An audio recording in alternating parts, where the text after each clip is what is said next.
Subscribe कीजिए हमारे YouTube channel को और सबसे पहले वीडियो देखने के लिए बेल आइकन दबाइए ताकि आपको समय से नोटिफिकेशन मिल सके।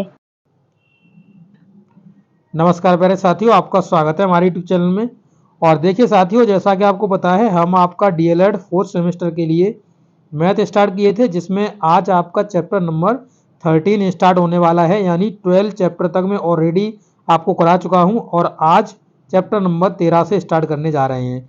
इसमें हम पढ़ेंगे चतुर्भुज के बारे में, तो इसकी सभी प्रॉपर्टीज़ के बारे में जानेंगे और सब कुछ इसके बारे में जानकारी लेंगे। कोई एग्जाम्पल्स भी आपको दिए जाएंगे, आपको क्वेश्चंस भी कराए जाएंगे, आपके इसके जितने भी कॉन्सेप्ट हैं वो सभी कॉन्सेप्ट भी आपके कराए जाएंगे। तो चलिए वीडियो में आप अंदर को बने रहिएगा ताकि आपका इस वीडियो में बताए गए सभी कॉन्सेप्ट आपको समझ में आ सकें। उससे पहले मैं आप सभी लोगों से रिक्वेस्ट करूंगा कि आप चैनल पर नए हो तो चैनल से जरूर से जुड़ जाइएगा और इस वीडियो को जरूर से लाइक कर दीजिएगा। तो चलिए वीडियो को स्टार्ट करते हैं। तो देखिए साथियों, ये आपका चैप्टर नंबर 13 है, जिसे आप अपनी स्क्रीन पे देख सकते हो। और इस चैप्टर के अंतर्गत हम पढ़ेंगे कि चतुर्भुज का अर्थ सीखेंगे, क्या होता है, इसका विकर्ण क्या होते हैं, संलग्न भुजाएं क्या होती हैं, सम्मुख भुजाएं क्या होती हैं, सम्मुख तथा बाह्य कोणों का बोध हम सीखेंगे। तो इन प्रकार की जानकारी सभी हम सीखेंगे। ठीक है, तो चलिए स्टार्ट करते हैं। क्वाड्रिलेटरल यानी आपका चतुर्भुज। तो चतुर्भुज में क्या क्या मेन इंपोर्टेंट पॉइंट्स हैं जिनको आपको अच्छे से ध्यान रखना है। तो आप देख सकते हो ये आपका चैप्टर है क्वाड्रिलेटरल। इसमें देख सकते हैं आप 4 भुजाओं जिनमें से कोई 3 बिंदु सररेख न हो। सररेख का मतलब समझ लीजिए पहले क्या होता है। सररेख का मतलब हो गया एक ही रेखा में। तो एक ही रेखा में मान लीजिए कोई बिंदु हैं 3, जैसे 1, 2 और 3। तो ये कैसे कहलाएंगे? तो ये सररेख बिंदु कहलाएंगे। सररेख, ठीक है, सॉरी, सररेख बिंदु कहलाएंगे। ये सररेख बिंदु ये कहलाएंगे। तो सररेख बिंदु क्या होते हैं? जो एक ही लाइन में होते हैं और 3 बिंदु अगर ऐसे हैं तो वो एक सररेख बिंदु कहलाएंगे। तो ये कह रहा है कि सररेख नहीं होने चाहिए, यानी एक ही लाइन में तीनों बिंदु नहीं होने चाहिए। ठीक है, तो तीनों बिंदु अगर एक लाइन में होंगे तो आपका चतुर्भुज का जो फॉर्मेशन होगा वो बन ही नहीं पाएगा। क्योंकि आप देख सकते हो यहाँ पे जो 4 बिंदु यहाँ पे हैं, तो आप देख सकते हो एक ये रहा, एक ये बिंदु रहा और एक ये पॉइंट रहा, एक ये पॉइंट रहा। ये सभी पॉइंट आपके कोई भी 2 सररेख के अलावा तीसरा कोई सररेख बिंदु नहीं है। यानी यहाँ पे देख सकते हो 2 बिंदु यहाँ पे सररेख हैं, परंतु यहाँ पे कोई भी तीसरा बिंदु सररेख नहीं है। क्योंकि तीसरा सररेख होने की स्थिति में ये डिजाइन ही नहीं होगा, ये बनेगा ही नहीं। ठीक है, तो कोई भी कह रहा है कि इसमें 3 बिंदु जो हैं वो सररेख नहीं होने चाहिए। को मिलाने वाले 4 रेखाखंडों से बनी आकृति को ही चतुर्भुज कहते हैं। तो 4 रेखाखंडों से ये बनती है। तो रेखा क्या होता है? तो रेखा के बारे में जान लीजिए पहले। तो रेखा होता है, जैसे इस तरीके से एक लाइन खींच दें, जिसे हम रेखा बोलते हैं। तो ये जो रेखा होती है वो इस साइड में भी एक्सटेंड कर सकती है और इस साइड में भी एक्सटेंड कर सकती है। तो 4 आपकी अगर देखिए रेखा ये हो गई लाइन, और अब रेखा खंडों लिखा हुआ है। तो रेखा खंड क्या होता है? तो रेखा का छोटा सा अंश, यानी यहां से लेकर के और यहां तक की हमने दूरी मान ली, जैसे इसे ए मान लिया, इसे बी मान लिया। तो ये आपका रेखा खंड कहलाएगा, जिसकी एक फिक्स लेंथ होगी। ये किसी भी साइड में एक्सटेंड नहीं करेगा, ना इस साइड में बढ़ेगा ना इस साइड में बढ़ेगा, किसी भी साइड में नहीं बढ़ेगा। तो इस पे तीर के साइन आपके नहीं लगे होते हैं, तो ये किसी भी साइड में आपका नहीं बढ़ रहा होता है। ठीक है, तो ये चीज आपको याद रखनी है। तो इसका रेखा का मतलब हो गया ये लाइन, लाइन होती है जो दोनों साइड में बढ़ती है। पर जो खंड यानी रेखा खंड, रेखा का छोटा सा अंश, छोटा सा भाग, उसी को ही बोलते हैं रेखा खंड। ठीक है, तो ये जो रेखा खंड है वो आपका यहाँ पे हो जाएगा। ठीक है, तो समझ गए। तो रेखा खंडों से बनी हुई आकृति आपकी चतुर्भुज कहलाएगी, क्योंकि ये रेखा खंड आपके एक्सटेंड नहीं करते हैं किसी भी साइड में। तो जब किसी भी साइड पे एक्सटेंड नहीं करेगा तो उसकी फिक्स लेंथ होगी, और फिक्स लेंथ होगी तो हमें चक्री चतुर्भुज बना सकते हैं हम इस पे फिक्स लेंथ पर। ठीक है, अच्छी तरीके से ये आपका डिनोट हो जाएगा और इसकी एक फिक्स लेंथ बनेगी इसकी। तो फिक्स लेंथ किसकी होती है? तो ये आपकी रेखा खंड की फिक्स लेंथ होती है। यानी इसे इंग्लिश में बात करिए जैसे लाइन सेगमेंट बोलते हैं। ठीक है, क्या बोलते हैं? लाइन सेगमेंट इसे बोलते हैं। अब देखिए, तो यहाँ पे आप देख सकते हो ये सभी इसकी क्या है? ये सभी इसकी भुजाएं हैं। ये सभी इसकी क्या है? ये सभी इसकी भुजाएं हैं। और ये इसके क्या है? विकर्ण हैं, जिसे हम डायगोनल बोलते हैं इंग्लिश में। वो आपके विकर्ण हैं और ये सभी इसकी क्या है? साइड है। ठीक है, ये साइड हो गई, ये साइड हो गई, ये साइड हो गई, ये साइड हो गई। इस तरीके से इसकी सभी साइड्स दी गई हैं। तो आप देख लीजिए यहाँ पे, जो अगर साइड की बात करेगा तो ए बी साइड हो गई आपकी। इसी के बाद आपका बी सी हो गया, क्रम से ले लीजिए, जैसे ए बी ले लिया, बी सी ले लिया, इसी के पास हम CD ले लेंगे तो ये CD हो गया। इसके बाद हम DC ले लेंगे, DA ले लेंगे तो ये हमारा ये सभी ये क्या हो जाएंगी, ये भुजाएं हो जाएंगी। और भुजाओं के साथ ये आपके विकट हो जाएंगे, जैसे AC विकट हो गया, AC एक क्या हो गया, एक डायगोनल हो गया। इसी प्रकार से ये आपका BD एक डायगोनल हो गया, यानी BD भी आपका एक क्या हो गया, ये भी आपका विकट हो गया। ठीक है, तो आप देख सकते हो ये आपके विकट हो जाएंगे और यहाँ पर आपकी ये सभी भुजाएं हो जाएंगी। अब देखिए इसके महत्वपूर्ण बिंदु, तो महत्वपूर्ण बिंदुओं में क्या लिखा हुआ है आप देख सकते हो। यहाँ पे जो पहला बिंदु लिखा हुआ है उसमें लिख रहे हैं कि चतुर्भुज की रचना के लिए 4 भुजाएं, तो 4 भुजाओं की जरूरत पड़ती है और एक विकट की जरूरत पड़ती है। तो देखिए एक चीज याद रखिएगा कि आपको हमेशा 5 चीजों की जरूरत पड़ेगी, चाहे वो 3 भुजाएं हों, वो 2 विकट हों, ठीक है, चाहे वो आपके कुछ भी हो, मतलब 4-5 होने चाहिए। नंबर ऑफ कितने होने चाहिए, 5 चीजें आपकी दी जानी चाहिए, तभी आपका बनेगा। जैसा आप इसमें सभी में देखोगे, जगह अगले में लिखा हुआ है चतुर्भुज की रचना के लिए 3 आपकी भुजाएं और 2 विकट दिए गए हैं, तो ये भी आपके 5 हो गए।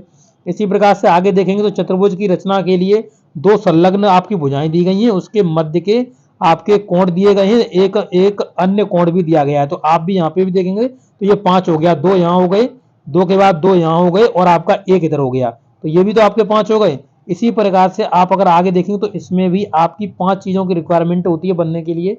जैसे देखिए इसमें लिखा हुआ है कि चतुर्भुज की रचना के लिए आपकी 3 भुजाएं, तो 3 भुजाएं आपकी, ठीक है। इसके बाद कह रहा है 2 मध्य कोण आपके, तो मध्य कोण के मध्य में जो कोण आएंगे वो आपके 2 हो गए, टोटल मिला के आपकी 5 हो गई। तो ये 5 की रिक्वायरमेंट पूरी होनी चाहिए।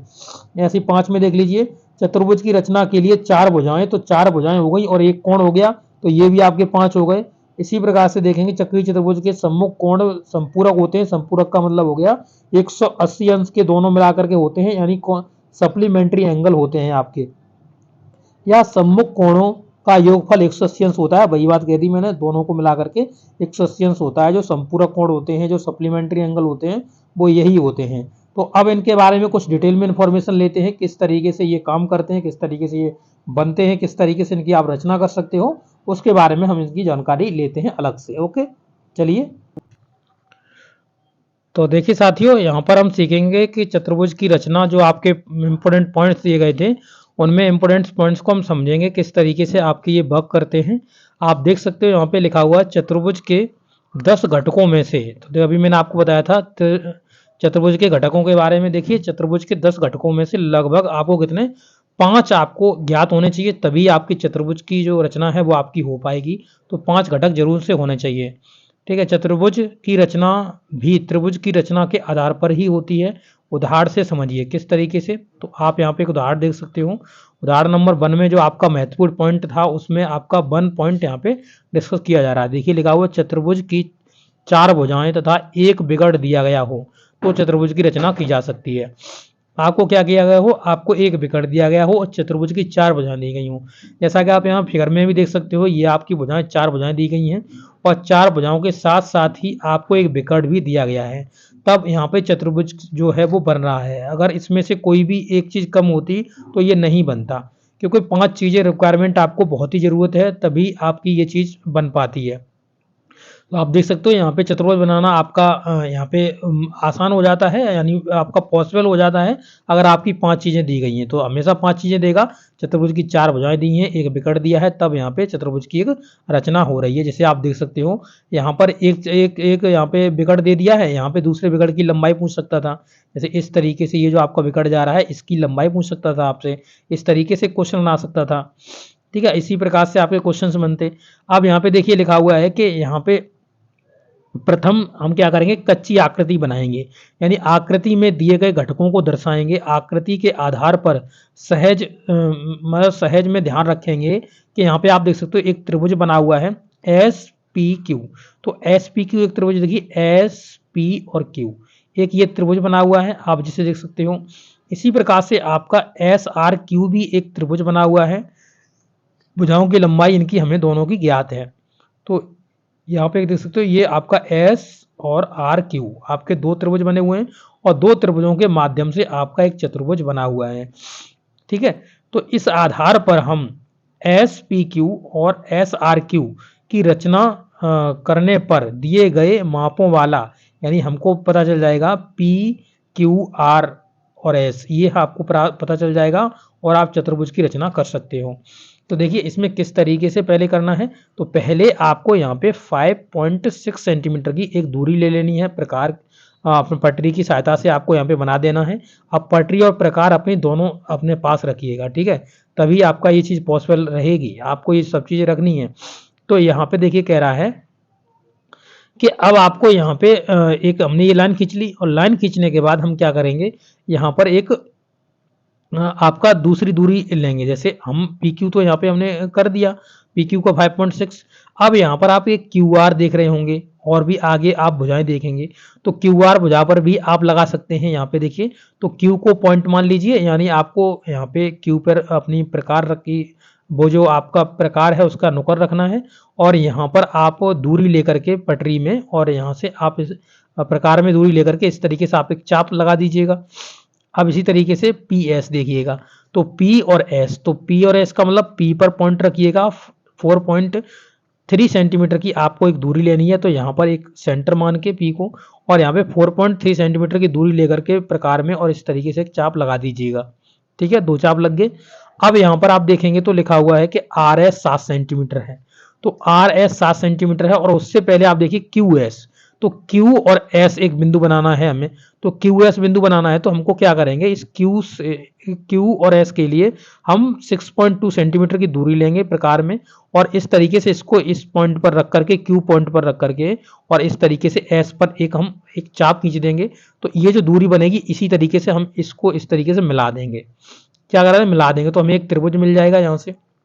ठीक है, एक त्रिभुज हमको यहाँ से मिल गया। अब हमको क्या करना था, हमको करना था, तो कह रहा है कि जो RS है, जो RS है वो 7 सेंटीमीटर की है, तो RS 7 सेंटीमीटर, तो SR भी 7 सेंटीमीटर की होगी। तो यहाँ पर इसको पॉइंट मान करके S को, और यहाँ पर एक इस तरीके से चाप खींच देंगे इस तरीके से, तो ये हमको यहाँ तक की R तक की दूरी मिल जाएगी 7 सेंटीमीटर की, और इसको इस तरीके से मिला देंगे। तो इस तरीके से एक आपका चतुर्भुज बन जाएगा, और इस तरीके से आप चतुर्भुज बना सकते हो जब आपको ये 5 चीजें दी जाएंगी तब।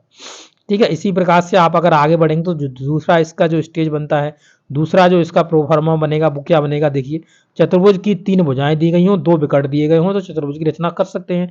तो हमने कहा था कि आपको 5 देने चाहिए तभी आपका बनेगा चतुर्भुज, अन्यथा चतुर्भुज नहीं बनने वाला है। तो यहाँ पर आप फिगर में देख सकते हो चतुर्भुज की यहाँ पे रचना की गई है, और जिसमें आपको क्या दिया गया है कि YZ आपको 4 सेंटीमीटर का दिया है, ZX आपको 6 सेंटीमीटर का दिया है, WX आपको 4.5 सेंटीमीटर का दिया गया है, और ZW 5 सेंटीमीटर, और यहाँ पे देखेंगे 6.5 सेंटीमीटर का आपको YW। तो ये देख सकते हो यहाँ पर ये सभी दिए गए हैं, इनकी सभी की लंबाइयाँ दी गई हैं। तो आपको 2 विकर्णों की लंबाइयाँ दी गई हैं, और आपको यहाँ पर 3 भुजाओं की लंबाइयाँ दी गई हैं। तो भुजाएं देखेंगे तो आपको देख सकते हो Y और Z, एक ये भुजा रही YZ जिसकी आपको लंबाई दी गई है, दूसरा ZX देखोगे तो ZX यानी Z और X, तो ये आपको विकर्ण की लंबाई दी गई है, ZX विकर्ण की लंबाई है। इसी प्रकार से आप देखेंगे WX, तो W और X, तो ये आपकी भुजाई की लंबाई है, WX वाली ये भुजा की लंबाई है। और यहाँ पर Z और W देखेंगे तो Z और W ये भी आपकी भुजा की लंबाई है जो 5 सेंटीमीटर की आपको दी गई है। और यहाँ पे Y और W देखिए, Y और W ये आपको विकर्ण की लंबाई दी गई है। तो ये सभी चीज़ आपको दी गई हैं। तो इसके माध्यम से जब आप इसकी रचना कर रहे होगे तो आप यहाँ पर इस भुजा को किस तरीके से मिलाना है ये तो आपको पता चल जाएगा ना, किस तरीके से आपको भुजा को मिलाना है, क्योंकि इसमें कुछ है ही नहीं, इसमें आप आसानी से मिला सकते हो इसमें।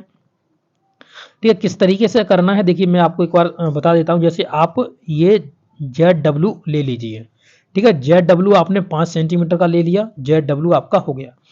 अब यहाँ पे कह रहा है Y और Z 4 सेंटीमीटर का है, तो Y और Z 4 सेंटीमीटर का है, तो हम करते हैं Y और Z, तो हमें Y तक जाना है Z से, तो यहाँ पर हम प्रकार में दूरी लेंगे, वो हम ले लेंगे 4 सेंटीमीटर की, और इस Z पॉइंट पर केंद्र मान करके यहाँ पर इस तरीके से चाप खींच देंगे, Y पॉइंट पर एक चाप खींच देंगे इस तरीके से।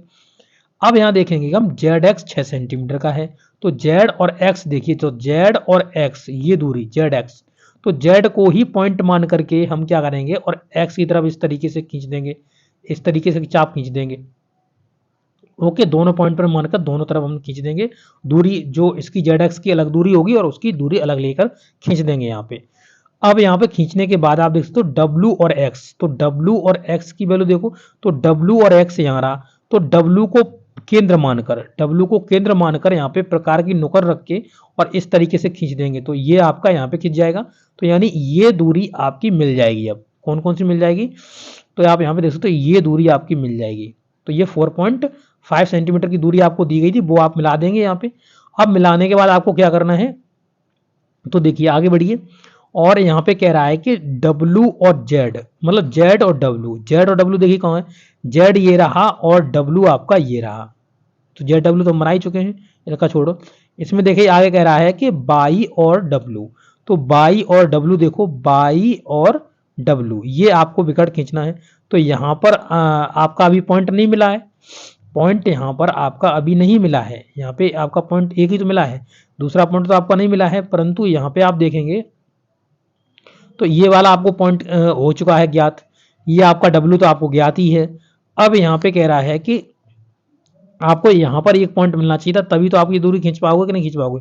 या फिर आपको देखिए आपको क्या करना है कि ये बाई W लिखा हुआ है, तो बाई W लिखा है तो W को केंद्र मान करके और इसकी दूरी लेकर के 6.5 सेंटीमीटर की और आप इस तरीके से खींच लीजिए, तो ये कट जाएगा ना, तो कट जाएगा। यहाँ बाई पॉइंट मिल गया, आप बाई पॉइंट को इस तरीके से मिला दीजिएगा, बाई पॉइंट इस तरीके से मिल गया। अब देखिए अब क्या है, इन दोनों पॉइंटों को तो आप आपस में मिला ही सकते हो, तो ये दोनों पॉइंट आपस में मिल जाएंगे। इस तरीके से ये आपके विकट भी आपके हो जाएंगे ज्ञात, मतलब विकट तो ज्ञात हैं, विकट भी, और इसकी सहायता से ये आपकी भुजा भी मिल जाएगी दोनों साइड से। तो इस तरीके से आपकी रचना हो जाएगी। तो इसी तरीके से सभी की रचना हो रही है, इसमें कोई भी आपको प्रॉब्लम लेने की जरूरत ही नहीं है, बहुत ही आसान है। देखिए चतुर्भुज की 2 संलग्न भुजाएं और 3 आपको यहाँ पे कोण दिए जाएं, तो 2 संलग्न भुजाएं का मतलब जैसे एक भुजा इस तरीके से खींची हुई है तो एक भुजा इस तरीके से खींची हुई है, दोनों संलग्न भुजाएं कहलाएंगी। जैसे ये A है, ये B है और ये C है, यानी A से स्टार्ट होकर के इसका जो एंड पॉइंट है B, और यहाँ से B का जो B और C का एंड पॉइंट है, तो B दे दोनों में कॉमन पॉइंट बनना चाहिए, यही संलग्न भुजाएं होती हैं। तो यानी ये भुजा और ये भुजा दोनों संलग्न भुजाएं होंगी, ठीक है, आप समझ गए इस तरीके से। अब देखिए यहाँ पे कह रहा है LEFT की रचना कीजिए, जिसमें कि EL आपको 4.5 सेंटीमीटर का दिया गया, भुजा दी गई है। यहाँ पर EF आपको 5.5 सेंटीमीटर का दिया गया है, एक कोण आपको 60 अंश का, एक आपको 100 अंश का और एक आपको 120 अंश का दिया गया है। ठीक है, किस तरीके से रचना करनी है, तो पहले आप एक भुजा खींच लीजिए। जैसे LF इन्होंने एक भुजा खींच ली है, क्या LF एक भुजा खींच ली है, ठीक है। LF यहाँ पे L डाल दे रहा हूँ, इस पे F डाल दे रहा हूँ, ठीक है। इसकी जो दूरी है वो, चलो दूरी तो यहाँ पे लिखी है 4.2 सेंटीमीटर की है, कोई दिक्कत नहीं है। अब कह रहा है कि यहाँ पर जो EF है उसे 5.5 सेंटीमीटर की दूरी पे ले जाना है। तो E और F, सॉरी ये L और E है, ठीक है, L और E है। तो यहाँ पर EF, तो यहाँ पे E को पॉइंट मान करके, केंद्र मान करके इस तरीके से एक आपको चाप खींच देना है, यानी एक चाप खींच दोगे यहाँ पे, इस तरीके से आपका चाप खींच जाएगा, ठीक है। तो यहाँ पर ये जो पॉइंट मिलने वाला है वो आपको F पॉइंट मिलने वाला है।